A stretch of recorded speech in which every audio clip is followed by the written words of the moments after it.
Good afternoon. We don't have a camera tonight. I don't think it's working. Oh, we have one. We only have one. Oh, we only have one camera.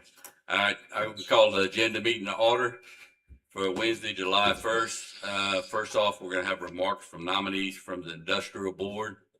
So the first gentleman that we're going to ask to come up is going to be Cody Hayes, the in the audience.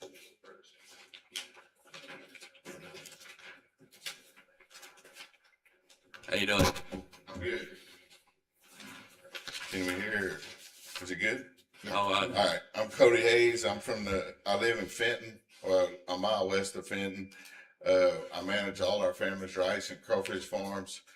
I've done that for 23 years now. I graduated Magnes. I serve on the Soil and Water Conservation Board for the FSA and the NRCS, and I serve on a couple other boards, and I just thought this would be a good opportunity to get more involved with the parish and serve on them boards. Any questions? What'd you graduate from Magnes in? Ag business. Ag business. Okay, I'm just reading it right. Somebody wants to.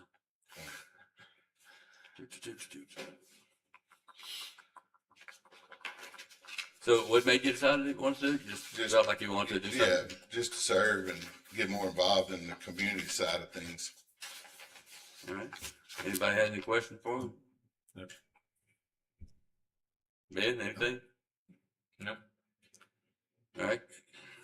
No questions. I appreciate you coming by, Cody. All right, next we'll have Mr. Gabe Fontenot.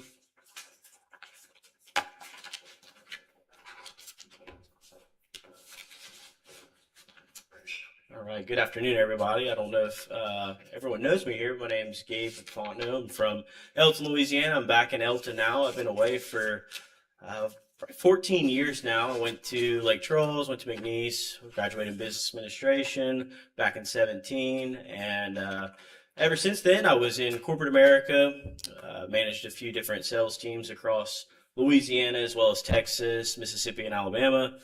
And then it was about a year and a half ago, I started the venture that I'm on now. I don't know if you ever heard of Hunt Repellent, but it's an insect repellent that we make right here and sell in Jeff Davis Parish.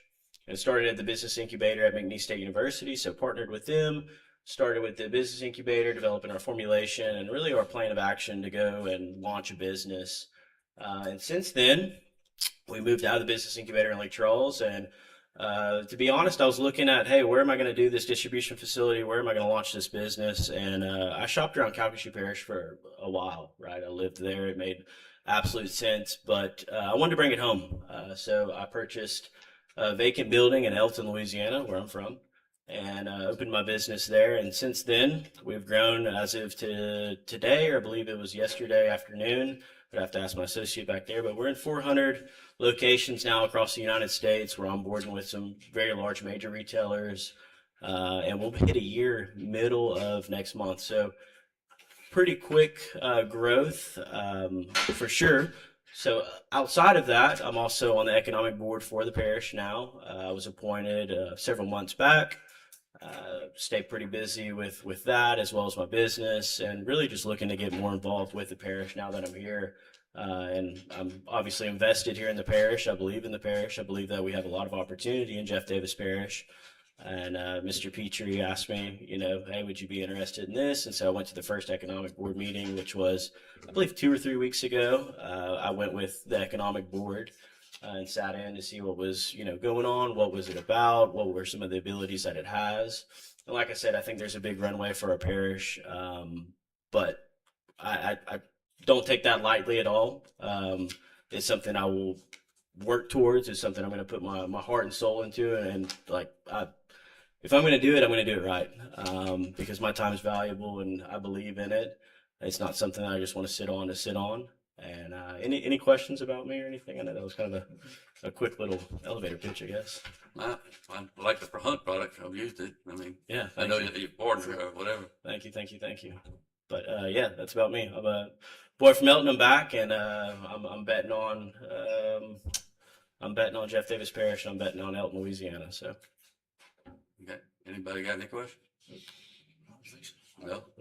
All appreciate your time, man. Or we're hosting a business after hours back in Elton at Balls. So I'm gonna actually leave this meeting. So I hope you all have a great meeting. But I got to get back to that now for the chamber. So thank y'all. Thank you.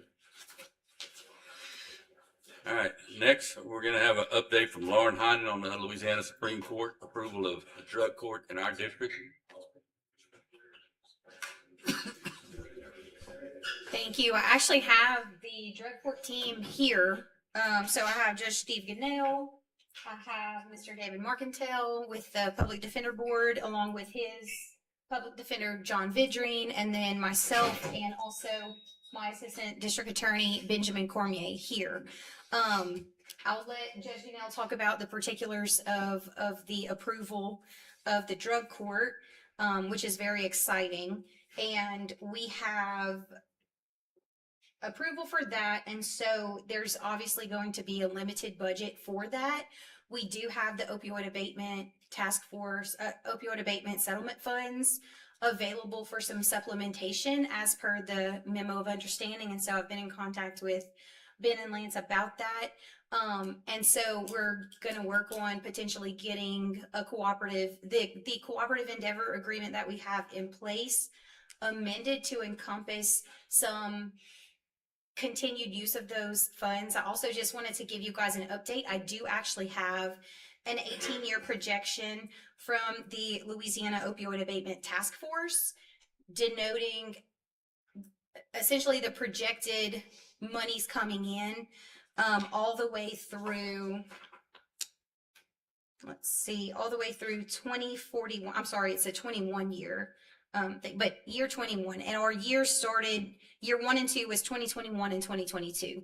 So I do have some updated numbers for that, and I'm working with Benjamin and Dodie to make sure we have everything nice and projected, and see what else we can start putting these settlement funds towards. The main headings under that MOU, the memo of understanding and approved uses, you have the prevention and you have the treatment. And so we have the prevention under Speak Sobriety, Stephen Hill, you've heard from him. And then we have the treatment. Currently we're utilizing them for the I Did diversion program, which is housed under the district attorney's office. And the drug court is also an approved program under the MOU, which we're now going to be implementing. So we would like to utilize some more of those funds to make sure that we can fund that adequately and supplement that appropriately, because obviously right now we're starting with a very limited budget, but we got to get it lifted off the ground, and we have an awesome team. And so I'll let Judge Goodell kind of take it from there. All right, thank you. Yeah, ladies and gentlemen, I talked briefly about the drug court program. My part of the drug court program is I'm paid by the state. There's no additional fees to me. In the program, I pay for a counselor from the grant from the state, $114,000. Out of that grant, I pay for a counselor, which is estimated at $70,000 a year. I have a case manager, a coordinator, one person, Missy Geary. She's paid out of my grant fund. All right. All the testing of the individuals, there's some side things like sending them to a rehab, getting them back, making sure they get to NAAA meetings. That comes out of my grant, and that's what we budgeted for. Now, also, we don't have here today is our probation officer. That's been provided by the state of Louisiana. Okay. We have Keith Doucette, an officer assigned to our court from the Sheriff's Department. No additional cost. The only fees or costs would be, that is not included in my grant, is Mr. Morgan Hill with the Public Defender's Office. We have to have someone with the Public Defender's Office at court every day. Like Ms. Heinen said, Mr. Cormier is the first assistant, and he is not paid out of the grant. Okay? So your grant covers everything you just mentioned? Everything but those DA's two. office And and his the office. public defender. Okay. Okay, and that's why I'm here, to encourage y'all to help both departments. Okay, but as for what I'm done is covered by the grant. All right, any questions? No? And by the way, we had our first 2 entries yesterday, and very happy to see it. And hopefully we'll get our total. Our goal is 20 in the program this year. So hopefully we're doing our best to make a change. Thank you. Thank you.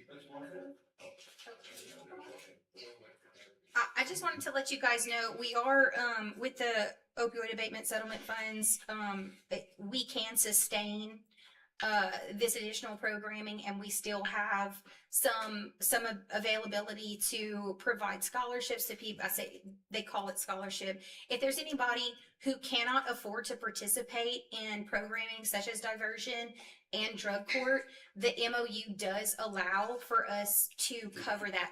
Matter of fact, within that MOU, it actually speaks to if somebody cannot afford it, or they don't have private insurance to go into some long-term treatment or anything like that, the settlement funds are specifically targeted towards that, and they really encourage us to utilize funds for that. So we will keep an eye out for people who may not be able to participate due to their lack of insurance or their lack of monetary means, and we would have the ability to allow them to participate and utilize the settlement funds for that as well. So, Mhm.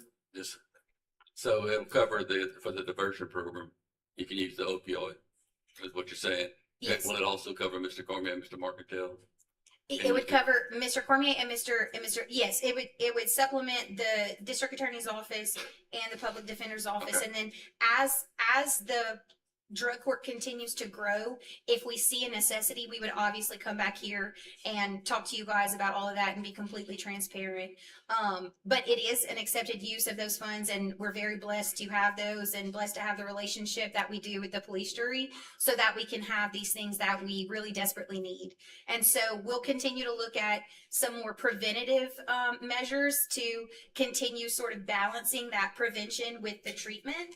And as we see those programs and programming that we can actually implement and sustain, we will bring those to you guys. And the reason this is coming up right now is actually spearheaded by Lauren, because the drug court's just starting. But the reason that this is coming up and we're going to sign a new CEA is because the original CEA allowed the DA's office to monitor all the different ways the money was going to be used, right? To make sure it's all in line with the MOU. The difference here is that the public defender's office and the judge as well, but the judge, as he said, is funded. But the public defender's office can't be paid in any way by the DA's office. So we have to change it so that he makes the requests for reimbursement to the police jury. And Lauren will still make sure that's all in compliance with the MOU, but she just can't oversee the giving out of those funds. So she brought that up, and it's a good point. And so that's why we're changing that. That's why this is all coming up and being discussed right now. I also don't want to be seen as a gatekeeper of these funds, because these are the police jury's funds, and we want to be a good steward of that. And so, for complete transparency and also for accountability purposes, I don't ever want to be seen as the gatekeeper. I think the MOU is the gatekeeper of those funds. So as long as it is approved use under that MOU, and if any of you ever want a copy of that, it's readily available, along with that projected budget out to 2021. We can make sure that you have that in hand. It's available.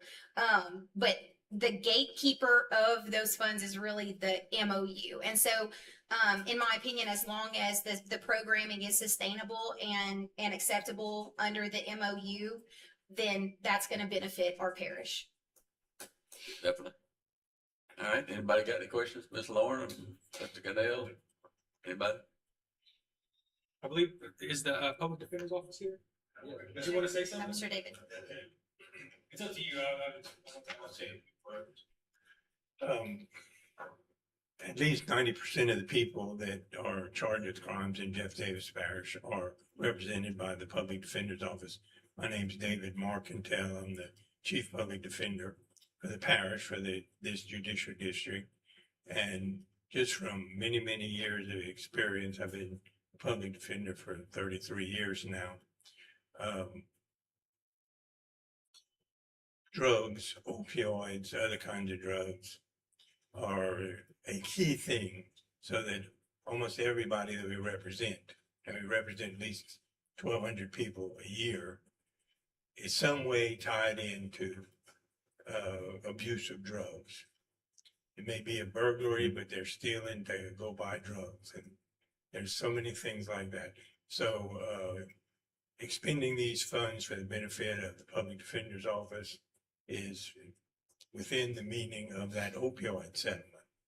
And we're intimately involved in this because all the people in the program are going to be our clients, and we will have an attorney, mostly John Vidry, who's here, attending every court session. There are going to be court sessions every week. There are going to be many meetings to discuss these people. This is an extremely intensive program, which is meant to take long-term drug addicts and break them of the habit and return them to just being ordinary good citizens. So just for you to understand that this, what we talk about when they say drug court, this is revolutionary. It's nothing like anything that has existed in this parish before, and we want to make it a success. What's, Yes, sir. one quick question. I don't know if Lauren knows the answer. I think isn't the success rate on that program around 10% on a diversion program? 60? 60%. Five. Oh, After 5 years, it's pretty, I'm sorry. I don't know if I need to recognize. Oh, yeah, that's fine. Good. Come on up. After 5 years, the Supreme Court tracks the program. After 5 years, there's a 60% success rate of individuals who successfully complete the program not having an encounter with law enforcement. Wow. You are correct. Under normal circumstances, normal rehab, AA, things like that, incarceration is 6%. Other means of treatment are around 10%. But it's like Mr. Marcantel said, this is an extraordinarily intensive 60%? That's 60%. incredible. It's an 18 to 24 month program. Just to give you an idea of just how intensive it is and why we're kind of seeking the funding, it's divided into 4 phases. During just that first phase, an individual is going to go to a 28-day inpatient rehabilitation program, most likely. When they complete that program, they're going to immediately transition into an intensive outpatient program. While they're transitioning into that intensive outpatient program, they're also going to be required to take 2 to 3 drug screens per week. They will come to court once a week during that first phase. So every Tuesday, they're going to be in court. They're going to be also required during that time to attend at least 2 NA or AA meetings, in addition to everything else they're doing. As the program goes on, they move through different phases. So phase 2 is slightly less intense, but they're still highly monitored. Phase 3 is slightly less, but they're still monitored. They're still coming to court twice a month in phase 3. In phase 4, they're down to coming to court about once a month, and they've transitioned. Once they're done with intensive outpatient treatment, they don't just get cut loose. They go to just outpatient treatment during phases 2 and 3. Only in phase 4 are they getting kind of weaned off. After that, these individuals are going to be on probation for another 3 to 4 years, depending on how long it takes them to complete the program. This isn't hug a thug. This isn't free pass. The idea is that once somebody gets accepted to the program, we do everything we can to keep them in. We expect them to relapse. We expect them to have hiccups, but there are sanctions built into the program that do not involve them being expelled from the program. If somebody does get expelled from the program, or if they fail to complete the program, Judge Ganell has the ability in that situation, which we really truly hope is rare, to sentence them to up to whatever the maximum penalty that statute carries. So like Mr. David said, if somebody's in there for simple burglary and they fail out of our program, they could be sentenced to up to 12 years in prison. It is not a free pass. Okay. They also can still be, depending on how we do it, have to plea. Some of these people, if we take a chance on somebody, because the idea behind the program is this is not for first offenders. These are for people who are what we call high risk, high need. People with extended criminal histories, people who we've sent through the system before and it didn't work. This is a true last chance. I'm sorry, I know I'm going on and on, but I just want you to know I had the opportunity to attend a graduation for Calcasieu Parish. They've been doing it for about 20 years now. And at that graduation, everybody gets to speak. Everybody who completes the program gets to speak. And it's really, I wish you could have been there. It's really something to see somebody who struggled with drugs for decades to come up and say, for the first time in 20 years, I've been sober for 427 days. And it's something to hear their parents say, I got my son back. And some of these guys had children who were a little bit older, And those children came and spoke and said, I got my dad back. And one gentleman just, he was so choked up at the end, all he could say was, this is my son. His name is, I don't want to say his name, but, and I'm proud of him. So it's not a free pass. This is incredibly intensive. It takes a lot of time, but I'm telling you, it's worth it. And that these programs have been going on in the state for a couple decades now. There's a long history, and they've established about a 60% success rate. So it's very much worth it. We're very much excited, and I very much appreciate you guys. Thank you. Explaining it. It's a lot of information. Yeah, I appreciate the explanation. I'd read a little bit about it, but I'd read the 10%, but I didn't read the 60. That's excellent. I mean, that's But it's incredible. It's the intensity. And listen, we're making a big investment. I'm on judgment now, sir. We're spending $70,000 on a counselor. This counselor is available to us anytime we need him. And he's guiding and he's providing that transition from intensive inpatient to outpatient. It's a really good program. Now, and it's like I said, I want you to know you can go to your constituents and any of the guys will tell you, like, I'm one of the most aggressive prosecutors we have. Like, I've already gone to trial twice this year and filed 2 habitual offender bills. But I believe in this program and it's worth it. And these guys are worth taking a chance on. It's a last chance. And it's really important that when we do graduate, I'd love for y'all to come, because it's not just that they graduate the program, it's that we as a community reintegrate them into society and welcome them back. And I'm looking forward to sharing that with y'all. thanks so much. I appreciate it. I Yes. wanted to bring a point out that you said about the counseling, which is so important. Okay, a lot of people with drug addiction may have some underlying issues that are mental issues that have to be addressed. And that's why they're evaluated by the counselor before we do anything with them to see where they should go, whether it's to 30-day rehab program, or do they need to be on medication, or do they need to take other measures besides just drugs. Okay, so that's why that counselor is so important in the program. Okay. Thank you very much. Thank you. Thank y'all all. Anything else, Lauren? No, I did want to tell you, so our diversion program captures those first time offenders. And so we have that. This fills the gap of those guys and gals who have come through 3, 4, 5 times. We get to capture them. So it's going to be great. We really are sort of hedging that and trying to treat the So it's epidemic that we different have. from diversion is what she's It's saying. different from diversion, but now we have both of those things, so we can capture the first time offenders and try to get them on the right track. And now we can really put a lot of time and energy into those people that, like Ben said, high risk. It's very intensive and it's going to be great. And so you have all these entities on board. Thank you, Judge Hill, for being willing to do this and spearheading it. It was very much an aggressive effort to get that approval from the Supreme Court. So thank you, Judge Hill. Thank y'all very much. That's very much appreciated, very much needed. That means a lot. Thanks again. So first off, next week we're gonna have the invocation by Miss Ritchie. Mr. Eastman will be here. He'll do the pledge. Number 1, we're gonna have a motion to approve the regular meetings held on June 10th, 2026, as written and submitted. We're gonna have the Finance Committee meeting and motion to pay bills. The Jail Committee report.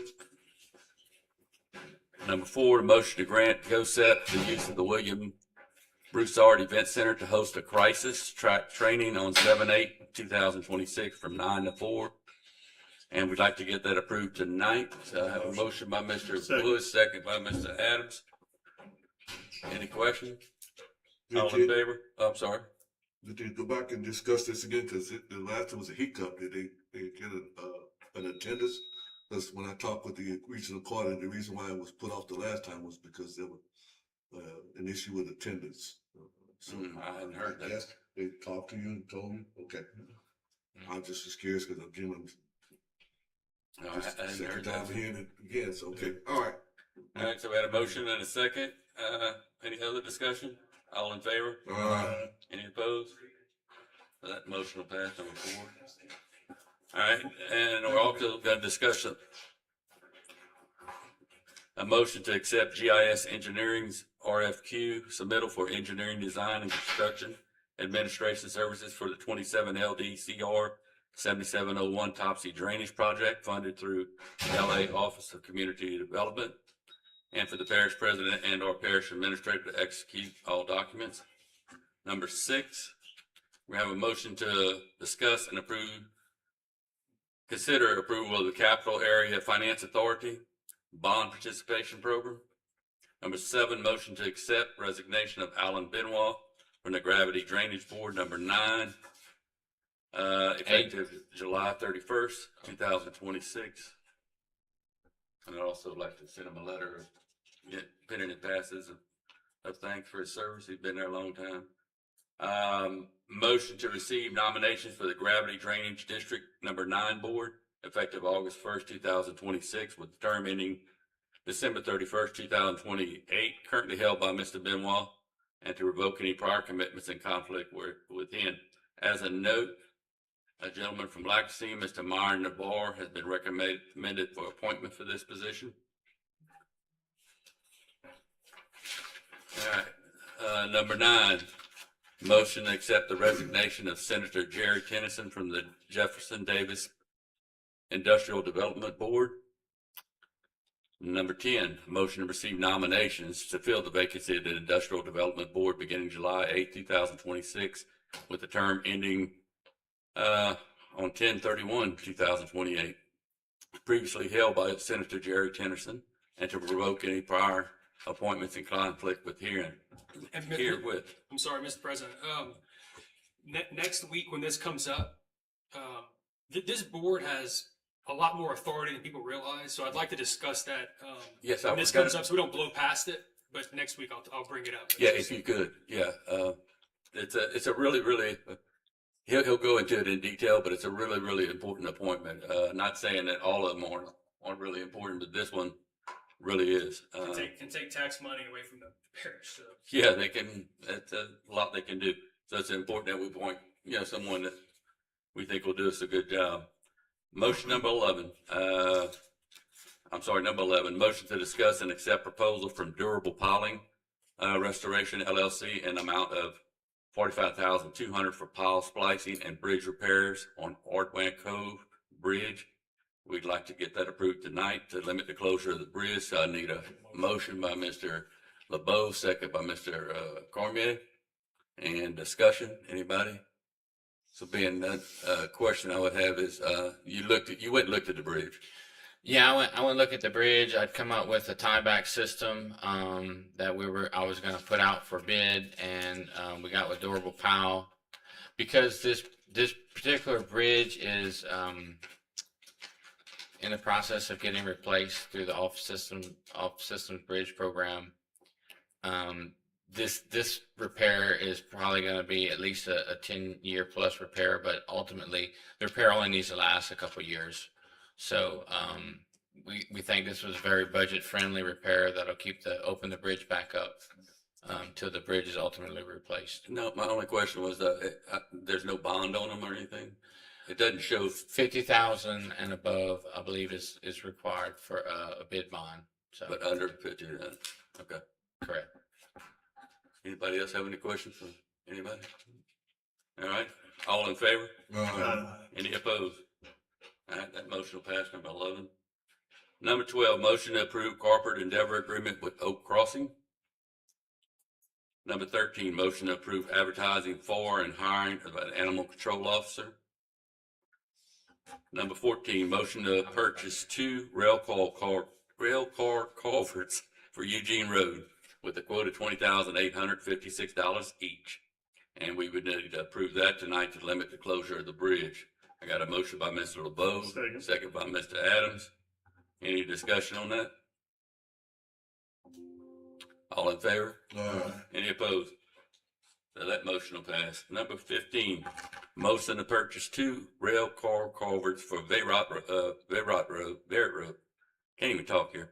Quotes $14,080 each. And we would also need to approve that tonight to limit the closure of the bridge. Moved by Mr. LeBeau, second by Mr. Cormier. Any discussion on that? And you're good with the all that bid?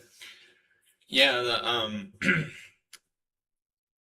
these are a hodgepodge. They're all a little bit different sizes and diameters, but they're all around roughly 10-foot diameter culverts. The second quote's a little cheaper because these specific culverts are a little bit shorter and they're from a different vendor from the one from Eugene Road, but he's holding them for us, assuming that we approve them tonight. So that includes delivery for items number 14 and 15. Okay. All right, no further discussion. We have a motion by Mr. LeBeau, second by Mr. Cormier. All in favor? Any opposed? All right, number 15 will pass.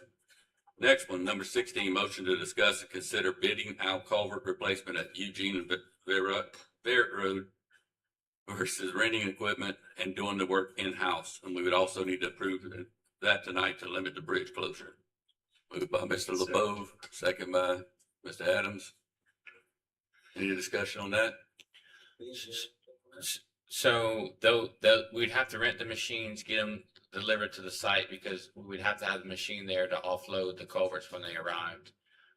So the quotes we got, they're roughly almost identical in price. We would need a larger machine to actually lift the culvert off the truck, and a second machine to support the installation of them. We'd need a machine on either side for the install. The second machine wouldn't be as large, but it's roughly around $20,000 to rent both machines for a month. So the in comparison for Potter Road to have the contractor install is roughly $60,000. So considerable savings. And the two bridges are very close to one another. We can just track the machines from one bridge to the next. So, Good. and Okay, so we have a motion, we have a second. No further discussion, all in favor? Any opposed? That motion will pass. Number 17, motion to accept the lowest responsive and responsible bids for the semi-annual supplies contract and to further authorize the road administrator and the parish administrator to purchase material from the awarded vendors as needed for the duration of the contract period. Number 18, motion to adopt a resolution approving the holding of an election in Fire Protection District Number 6 of the Jeff Davis Parish on Saturday, December the 12th, 2026 to authorize the issuance of general obligation bonds. Number 19, motion to approve and authorize the parish president to sign a corporate endeavor agreement with the Jefferson Davis Parish District Attorney's Office related to the use of the opioid abatement settlement funds. All right, motion number 20, motion to discuss and take action on a right-of-way agreement with Energy LLC to grant a 30-foot servitude for installation and maintenance of electrical service at Hoosier Park in support of the future RV park, and to authorize the parish president and or administrator to execute all related documents. 21, motion to consider and take action on approval of the SB Thibodeau residential subdivision located at 35-163 Highway 380 Lake Arthur. And number 22, motion to consider and take action on approval of Preston Bertrand residential subdivision located at 5461 South Frontage Road, Jennings, Louisiana. We will also have a project report from the consultants, administrator's report, president's report, and note Jerry Tennyson requests his replacement to the Industrial Development Board, and we'll also have a Finance Committee meeting on Monday at 7. All right. Anything else, Mr. Woods? Mr. Peterson? No. Mr. Adams? No, sir. Mr. LeBeau? No, sir. Mr. Cormier? No, sir. Mr. Frugier? Yes, did one of y'all receive a resignation letter from Water Board District 4, Tony Copeland? You're supposed to send it 2 weeks ago. He has resigned. I'll change it to him. I'd like to try to get somebody appointed right away. Okay. So I'll get the information, I'll send it to you. When I supposed to mail? Okay, I told him to email it to you, or send it, you didn't do it. I seen the letter, he sent me the picture of the letter. Okay. Ben, you got anything else? Or Mr. Lance, anything? No, sir. Tony Copeland. All right. I need a motion to adjourn. Motion by Mr. Woods, second by Mr. Peterson. All in favor? Any opposed? Meeting adjourned.